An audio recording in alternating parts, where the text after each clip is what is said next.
Alamisa Octobre kalo tile 3 san 2024 an minnu sɔgɔlen no an na su ani tile an ka foli bɛ an lamɛnbaga jɛkulu bɛɛ lajɛlen a bisimila Mali kunnafoni jabarani kan bamanankan kunnafoni kɛnɛ kan.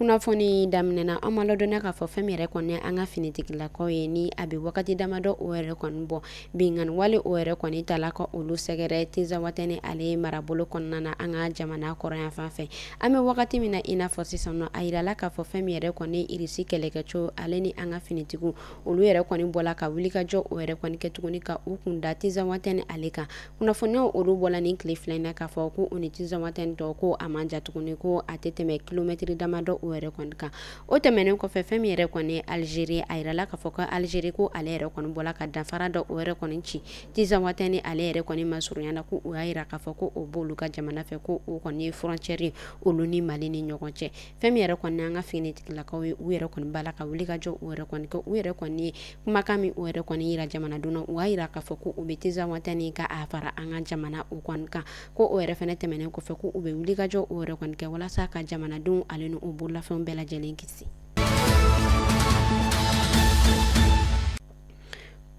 Ni wagati damadɔ in na kunnafoniya o yɛrɛ kɔni bɛ ka yala kosɛbɛ bɔlɔlɔsiraw sanfɛ fɛn min yɛrɛ kɔni an ka ba Maliba ale premier ministre Dr Sokɛlo Kokala Mayiga a yirala k'a fɔ ko ale yɛrɛ kɔni fari ma da a la kosɛbɛ ni a yɛrɛ kɔni tala furakɛliw la an ka jamana ale kɔkan na kɛrɛnkɛrɛnnenya la Turki o hukumu de kɔnɔna na a yirala k'a fɔ Colonel Abulayi Mayiga ko ale yɛrɛ kɔni bɛna bila a nɔ na yanni a na waati cɛ.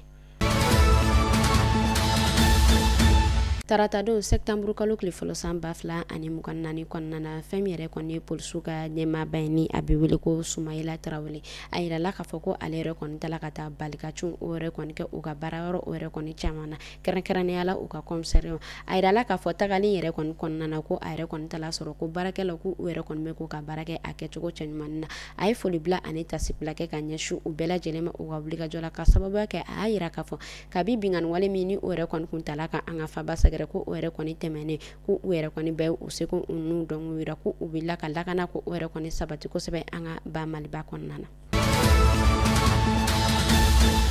Kalanko kunnafoniyaw olu la ni a yirala k'a fɔ ko an ka kalanwuli ko o yɛrɛ kɔni reportera kosɛbɛ ko o bila ni ala ye novembre kalo tile 4 o yɛrɛ kɔni yirana san 2024 kɔnɔna na o hukumu kɔnɔna na an yɛrɛ kɔni ye maa caman hakilina ko o yɛrɛ kɔni sɛgɛsɛgɛ fɛn min yɛrɛ kɔni ye école mansaw ye fɛn min yɛrɛ kɔni ye école mansaw ye kalan reporteri o yɛrɛ kɔni jara a caman ye kosɛbɛ ka sababuya kɛ caman o yɛrɛ kɔni y'a yira k'a fɔ ko wari o yɛrɛ kɔni kun tɛ u bolola ko u yɛrɛ caman ka denmisɛnninw ka minɛ ko o yɛrɛ kɔni ma se ka sɔrɔ ko ga ko a reporteri k'a bila ni fɛnɛ na tantɔ ko o yɛrɛ kɔni bɛna to ko o yɛrɛ kɔni bɛ se ka wuli ka jɔ ko o yɛrɛ kɔni kɛ ko u denw ko olu labɛn ka bɛn kalanwuli ma halisa an bɛ to kalanko ale kunnafoniyaw kɔnɔna na ka sanga ni samiyɛ ale yɛrɛ kɔni hukumu ye a yirala k'a fɔ kalanso caman o yɛrɛ kɔni bɛ yen nɔ olu yɛrɛ kɔni falen don sanji la kosɛbɛ fɛn min yɛrɛ kɔni ye Darusalam ale yɛrɛ kɔni kalanso ye olu yɛrɛ kɔni bɔla ko u ka ja ka o yira na kosɛbɛ u y'a yira k'a fɔ u ka kalanso ninnu u yɛrɛ kɔni falen don ji la a n'a a ɲɔgɔnna caman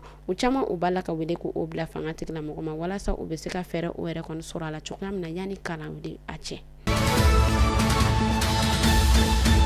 Aluseni Sanuni ale yɛrɛ kɔni sɔrɔ ale minisiri a bɔla ka kunnafoniya ko o yɛrɛ kɔni dɛsɛ dɔgɔkun tɛmɛnen mun kɔnɔna na ni a y'a yira k'a fɔ ko fɛn min yɛrɛ kɔni an ka ba Maliba ale ni irisi ko bolo di ɲɔgɔn ma ko o yɛrɛ kɔni bɛna tɛmɛ olu ni ɲɔgɔn cɛ kosɛbɛ ka sanga ni lithium ko ale yɛrɛ kɔni baaraw kɔnɔna ye.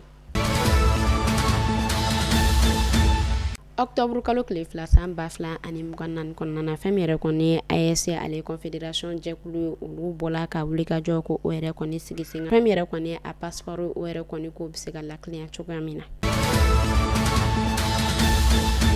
An bɛ taa kɔkan kibaru la kɛrɛnkɛrɛnnenya la Burkina Faso a yirala k'a fɔ fɛn min yɛrɛ kɔni Burkina ale yɛrɛ kɔni jamana ɲɛmɔgɔw ye olu yɛrɛ kɔni bɔla ka wulikajɔ dɔ ko o yɛrɛ kɔni kɛ ni tile fila in kɔnɔna na o y'a yira k'a fɔ ko u ka wulikajɔ yɛrɛ kɔnɔna ko fɛn min yɛrɛ kɔni émission Bachelor ye ni Canal Plus Pop ni ale yɛrɛ kɔni bɛ a diviser ko u y'a yira k'a fɔ ko a saison 3 ko u yɛrɛ kɔni kɛlen tɛ k'a yamaruya tuguni a ka bɔ u ka jamana kɔnɔna na ka sababuya kɛ u y'a yira k'a fɔ ko ni émission yɛrɛ ko o yɛrɛ kɔni bɛ ka kɛ sababu ye ka to fɛn min yɛrɛ kɔni ye sifinnaka denmisɛnninw ye ko olu yɛrɛ kɔni caman bɛ ka fili u danbe ma ko émission in ko a yɛrɛ bɛ k'a to ko caman ko o bɛ ka a ka mara bila. An bɛ taa Ginɛ kunu arabadon Octobre kalo tile 2 san 2024 kɔnɔna na Ginɛ ale bɔla ka a ka yɛrɛma hɔrɔnya o yɛrɛ kɔni ta kosɛbɛ. A yirala k'a fɔ ɲinɛta o yɛrɛ kɔni bɛnna a san 66nan o yɛrɛ kɔni ma. O tɛmɛlen kɔfɛ an bɛ taa Cameroun fɛn min yɛrɛ kɔni Paul Biya ni ale Cameroun jamana ɲɛmɔgɔ ye. A yirala k'a fɔ ko ale yɛrɛ kɔni jamana ɲɛmɔgɔ o yɛrɛ kɔni daminɛ u ka jamana kɔnɔna na kabi Octobre kalo tile 2 san 2019 ani 82 kɔnɔna na. Kunnafoniya olu yɛrɛ kɔni bɔla k'a yira k'a fɔ ko ɲinɛ ko o yɛrɛ kɔni bɛ bɛn a ka jamana ɲɛmɔgɔya o yɛrɛ kɔni tali fo kana se sisan ma a yɛrɛ kɔni san 42nan ma. An bɛ taa Senegal Ousmane Sonko ni ale ye Senegal ale premier ministre a yirala k'a fɔ ko ale yɛrɛ kɔni a kan bɔ kosɛbɛ u ka député kalata o yɛrɛ kɔni nɔfɛ min yɛrɛ kɔni ni a labɛnnen don k'a bɛn novembre kalo tile 17 san 2024 ma. A yirala k'a fɔ ko o yɛrɛ kɔni député kalata in na fɛn min yɛrɛ kɔni Ousmane Sonko ko a yɛrɛ kɛlen don ka san sɔrɔ kosɛbɛ a kɔnɔna na. Farikolo ɲɛnajɛ ale ye kunnafoniyaw kɔnɔna na Aliou Cissé ni ale yɛrɛ kɔni ye Senegali dolontannaw ka degeden karamɔgɔ ye a yirala k'a fɔ ko a yɛrɛ kɔni jɔyɔrɔ ko o falenna. Kunnafoniyaw olu bɔla k'a yira k'a fɔ ko a bɛ san 9 o yɛrɛ kɔni ɲɔgɔn kɔ bɔ Aliou Cissé ko ale yɛrɛ kɔni ye Senegali dolontannaw ka degeden karamɔgɔ o yɛrɛ kɔni. Kunnafoniyaw olu bɔla k'a yira k'a fɔ ko a jɔyɔrɔ ko o yɛrɛ kɔni bɛna falen u ka staff intérimaire dɔ u la. Farikolo ɲɛnajɛ ale ye kunnafoniyaw kɔnɔna na fɛn min yɛrɛ kɔni ye Feka Fote ale ɲɛmaaba ye ni a bɛ wele ko Samuel Eto'o a yirala k'a fɔ ko fɛn min yɛrɛ kɔni ye FIFA ye ko o yɛrɛ kɔni bɔla ka ɲaŋini ko o yɛrɛ kɔni da Samuel Eto'o ale kan kosɛbɛ. O y'a yira k'a fɔ ko a yɛrɛ kɔni bɛna kalo wɔɔrɔ o yɛrɛ kɔni ɲɔgɔn kɛ k'a sɔrɔ a yɛrɛ kɔni da ma don dolontan ko cɛman ni a musoman o yɛrɛ kɔni kɔnɔna na kosɛbɛ.